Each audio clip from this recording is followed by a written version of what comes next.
Pagi ini pastormu mau mengatakan, kalau memilih seseorang atas dasar ego, unsur ego, demi kepentingan pribadi, karena janji-janji tadi itu, karena saya akan dapat apa itu, maka sesuai dengan sabda Yesus, keinginan egoistik itu penggal. Pilihan yang keliru itu potong. Mengapa? Karena lebih baik, sekali lagi, karena lebih baik rugi bagi satu orang atau satu kelompok, tetapi daerah ini selamat. Karena engkau punya pemimpin yang bagus dan tepat. Daripada untung bagi satu orang, dua orang, satu kelompok, dua kelompok, tapi daerah ini kacau untuk 5 tahun ke depan. Karena punya pemimpin yang tidak benar. Belajar dari sejarah. Jangan bikin kita sengsara 5 tahun ke depan.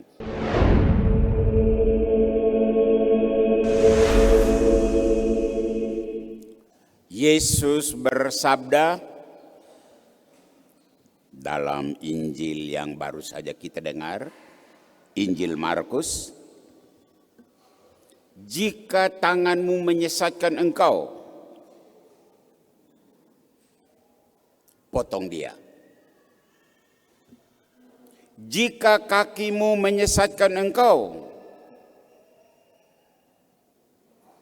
potong dia. Jika matamu menyesatkan engkau,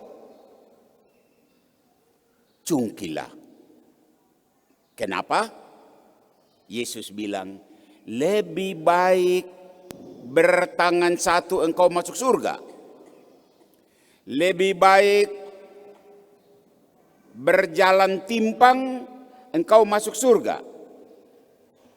Lebih baik bermata satu engkau masuk surga. Daripada dengan anggota badan lengkap engkau dicampakkan ke dalam api yang takkan terpadamkan. Bapak-bapak, ibu-ibu, saudara-saudari, dan anak-anak umat Paroki Katedral, juga siapapun yang saat ini sedang mengikuti live streaming, misa live streaming dari paroki ini. Tubuh manusia itu pemberian Tuhan. Artinya tubuh itu baik. Tangan, kaki, mata, bagian dari tubuh pemberian Tuhan. Semua itu baik. Tapi mengapa pagi ini pemberian Tuhan yang baik itu, kata Yesus, dipenggal, dipotong, dicungkil? Mengapa? Ya, karena ternyata ada terlalu banyak gerakan tambahan dari tubuh itu. Terlalu banyak gerakan tambahan dari tangan, kaki, mata itu. Saudara, seperti apa gerakan tambahan yang dimaksudkan?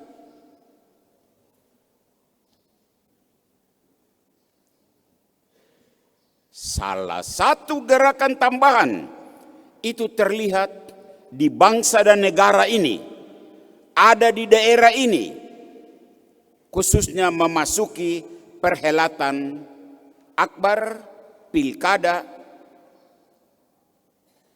pilpres, dan pilkada.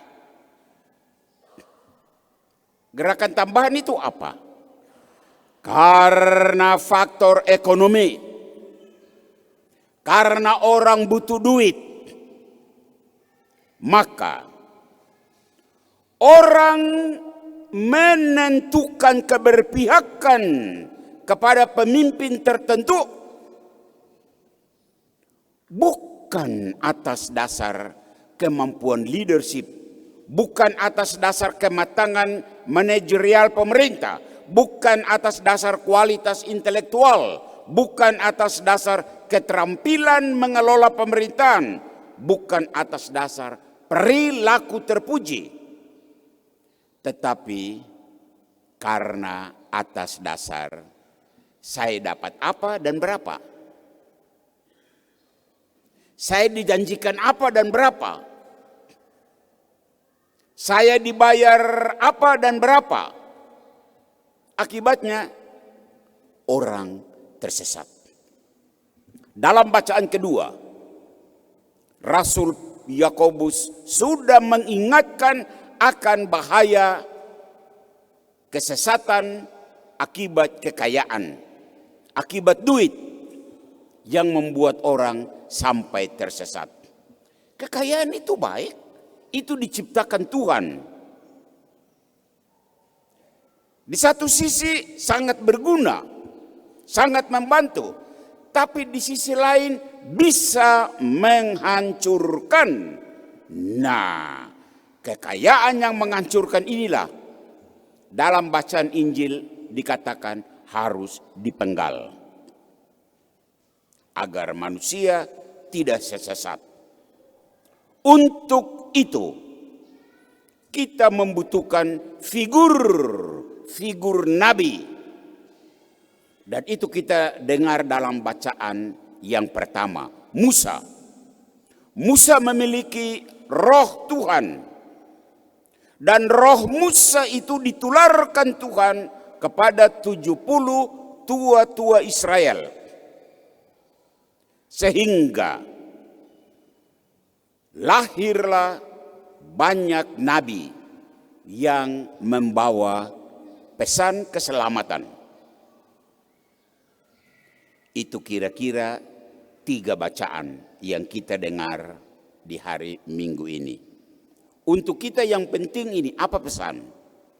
Bacaan kitab suci hari ini untuk kita yang berada dalam sfer kondisi euforia pilkada.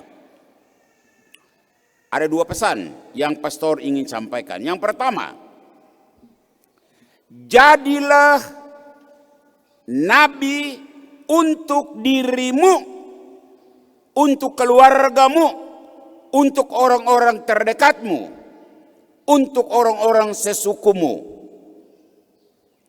Artinya apa jadi nabi? Nabi itu memiliki roh Allah, roh yang membebaskan engkau dari gerakan-gerakan tambahan yang menyesatkan. Gerakan tambahan seperti apa?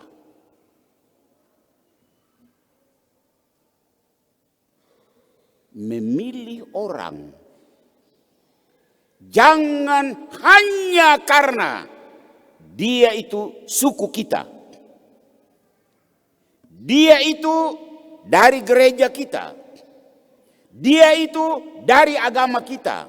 Minta maaf, biar sesuku, tapi kalau dia bejat, seagama tetapi dia korupsi, segereja tetapi orang bodoh, ya janganlah gerakan tambahan macam begini. Seorang nabi yang memiliki roh harus tahu membedakan mana yang penting dan mana yang tidak penting, mana yang menguntungkan hanya diri saya dan suku saya, dan mana yang menguntungkan banyak orang di daerah ini, di kabupaten ini. Jadilah seorang nabi yang punya roh yang bisa membedakan siapa orang baik dan siapa orang yang membungkus diri dengan kamuflase kebaikan. Hati-hati. Itu pesan yang pertama. Pesan yang kedua, mari kita memeriksa motivasi pilihanmu. Kalau pilihanmu sudah oke, silakan lanjutkan. Tetapi pagi ini pastormu mau mengatakan, kalau memilih seseorang atas dasar ego. Unsur ego. Demi kepentingan pribadi. Karena janji-janji tadi itu. Karena saya akan dapat apa itu. Maka sesuai dengan sabda Yesus, keinginan egoistik itu penggal.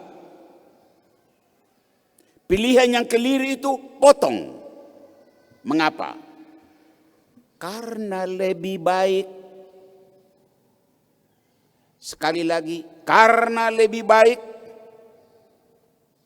Rugi bagi satu orang atau satu kelompok, tetapi daerah ini selamat.